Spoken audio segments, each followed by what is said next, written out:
എല്ലാ സുഹൃത്തുക്കൾക്കും life vision top ഫ്രണ്ടിലേക്ക് ഒരിക്കൽ കൂടി സ്വാഗതം ചെയ്യുന്നു. ഞാൻ GK തുമ്പക്കാരൻ. ഇന്നത്തെ വീഡിയോ നമ്മുടെ പ്രധാനപ്പെട്ട ഒരു പാർലമെൻറ്ററിയൻ രാഘവ് ഛദ്ദയെക്കുറിച്ചാണ്. നമുക്കറിയാം, അദ്ദേഹം പാർലമെൻറ്റിൽ നിരന്തരമായി ഫൈറ്റ് ചെയ്തതിൻ്റെ ഫലമായി ടെലിഫോൺ കമ്പനികൾ ചൂഷണം ചെയ്യുന്ന ചില വസ്തുതകൾ പബ്ലിക്കിൽ കൊണ്ടുവരികയും അതിന് ശാശ്വത പരിഹാരം കാണാൻ സാധിച്ചു. അതിൻ്റെ പിന്നിൽ പ്രവർത്തിച്ച അദ്ദേഹമാണ് ശ്രീ രാഘവ് ഛദ്ദ. ജനറലായി ഒരു ടെലിഫോൺ സർവീസ് നടത്തുന്ന കമ്പനിക്കാർ നമ്മിൽ നിന്നും ഈടാക്കുന്നത് ഒരു മാസത്തെ ചാർജാണ്, റീചാർജ്. എയർടെൽ, പല എയർടെൽ, ജിയോ, ഇങ്ങനെ പല കമ്പനികളും. ബട്ട് യഥാർത്ഥത്തിൽ അവർ 28 ദിവസത്തെ സർവീസ് തരികയും 30 ദിവസം എന്ന് പറഞ്ഞ് വാങ്ങുകയും ചെയ്യുന്നു. ഐസ് ടോട്ടൽ റോങ് ആണ്. അപ്പോൾ 28 ദിവസം കഴിയുമ്പോൾ തന്നെ നമുക്ക് റീചാർജ് ചെയ്യേണ്ട ഒരു സാഹചര്യം വരികയാണ്. എന്നാൽ ഇപ്പോൾ അത് മാറ്റിയെടുക്കപ്പെട്ടു. ഇപ്പോൾ പുതിയ അമെൻമെൻറ്റ് വന്നു. ഇനി 350 രൂപ, 350 രൂപ കൊടുത്ത് നമ്മൾ റീചാർജ് ചെയ്താൽ 28 ദിവസം തരുന്ന സർവീസ് അത് 30 ദിവസം തരണം. ആ ഒരു ലെവലിലെത്തിച്ചു. സോ നാം എല്ലാം ചേർന്ന് ശ്രീ രാഘവ് ഛദ്ദയ്ക്ക് ഒരു ബിഗ് സല്യൂട്ട് കൊടുക്കേണ്ടതാണ്. കാരണം ജനങ്ങളെ പറ്റിക്കുന്ന ചില കോർപ്പറേറ്റുകളെ, അവരെക്കുറിച്ചുള്ള വിവരങ്ങൾ പുറത്തു കൊണ്ട് വരാൻ വേണ്ടി അദ്ദേഹത്തിൻ്റെ ശ്രമമായിരുന്നു. ഇനി നമ്മൾ പ്രധാനമായി അറിഞ്ഞിരിക്കേണ്ട മറ്റൊരു വസ്തുത, പാർലമെൻറ്റിൽ പല പിമാരുമുണ്ട്. ഈ പിമാരിൽ എത്ര പേരാണ് പൊതുജനങ്ങൾക്ക് വേണ്ടി ശബ്ദമുയർത്തുന്നത്? വളരെ കുറച്ച് ആൾക്കാരേ ഉള്ളൂ. അത് പ്രഗത്ഭരായ പല പിമാരുമുണ്ട്. ഇതിപ്പോൾ കേരളത്തിലെടുത്ത് നോക്കിയാൽ നമ്മുടെ ശ്രീ പ്രേമചന്ദ്രൻ, ശശി തരൂർ, ഇങ്ങനെ പലരുമുണ്ട്. ഈവൻ ഒരു പരിധി വരെ നമ്മുടെ MP, അതിൻ്റെ പേര് ഞാൻ അത്ര മറക്കുന്നില്ല, കണ്ണൂരിൽ നിന്നുള്ള MP, ഒപ്പം മറ്റു പല സ്റ്റേറ്റുകളിൽ നിന്നുള്ള പിമാരുണ്ട്. എന്നാൽ ഒരു ചില പിമാരിൽ കുറച്ചധികം പിമാർ ജസ്റ്റ് ഒരു MP എന്നുള്ളൊരു വേഷം കെട്ടി പാർലമെൻറ്റിൽ അവരുടെ പാർട്ടിയാണ് ഭരിക്കുന്നതെങ്കിൽ അവർ പറയുന്ന എല്ലാം ഓക്കെ എന്ന് പറഞ്ഞൊരു വാലാട്ടി പിമാരായിട്ട് മാറിയിരിക്കുന്നതായിട്ട് കൂടുതലും കാണുന്നത്, പ്രത്യേകിച്ച് ഇപ്പോഴത്തുള്ള ഭരണ പാർട്ടിയിൽ നിന്നുള്ള പിമാർ. അങ്ങനെ അവർ ശബ്ദം ഉയർത്തി ഒന്നും ചെയ്യുക, പൊതുജനങ്ങളൊന്നും അവർ യാതൊന്നും ശ്രദ്ധിക്കാറില്ല. ഇത് വളരെ മോശമായൊരു പ്രവണതയാണ്.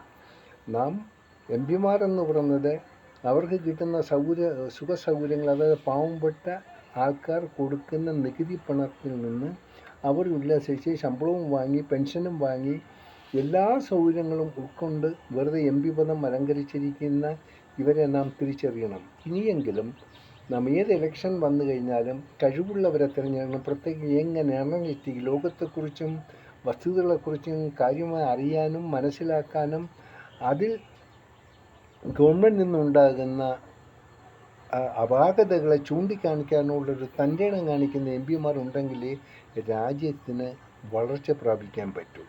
അല്ലാതെ കുറേ കോർപ്പറേറ്റീവ് കമ്പനികൾക്ക് വേണ്ടി മാത്രം വാലാട്ടിപ്പട്ടികളെ പോലെ ഉള്ളവർ പാർലമെൻറ്റ് ഉണ്ടായിരുന്നാൽ ഒരു ഗുണം ഉണ്ടാകില്ല. ഇപ്പോൾ നമുക്ക് തന്നെ അറിയാം, രാഹുൽ ഗാന്ധി ഒരുപാട് കഷ്ടപ്പെടുന്നുണ്ട്, ബുദ്ധിമുട്ടുണ്ട്. അദ്ദേഹത്തിനെ കളിയാക്കുന്നവരും കുറച്ചുണ്ട്. എന്നാൽ രാഹുൽ ഗാന്ധി നല്ലൊരു പ്രതിപക്ഷ നേതാവാണ്.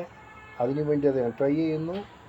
എന്നാൽ മുൻകാലങ്ങളെ അപേക്ഷിച്ച് day by day is updating. അദ്ദേഹത്തിൻ്റെ കരുത്തുകൾ നമ്മൾ തെളിയിച്ചുകൊണ്ടിരിക്കുകയാണ്. അത് നമ്മൾ അംഗീകരിക്കേണ്ടയും ആവശ്യമുണ്ട്. എന്നാൽ ചില മുൻകാലങ്ങൾ നടന്ന ഇദ്ദേഹത്തിന് പപ്പു എന്ന് മോദിയും മോദി ചൗക്കിയിലായിരുന്നൊക്കെ പറഞ്ഞ ഭാഷാ പ്രയോഗങ്ങളൊക്കെ നടത്തി അങ്ങനെയൊക്കെ വളരെ ദുഃഖകരമായ ഒരു സാഹചര്യം പാർലമെൻറ്റിലൊക്കെ നാം കേൾക്കേണ്ടി വന്നു, കാണേണ്ടി വന്നു.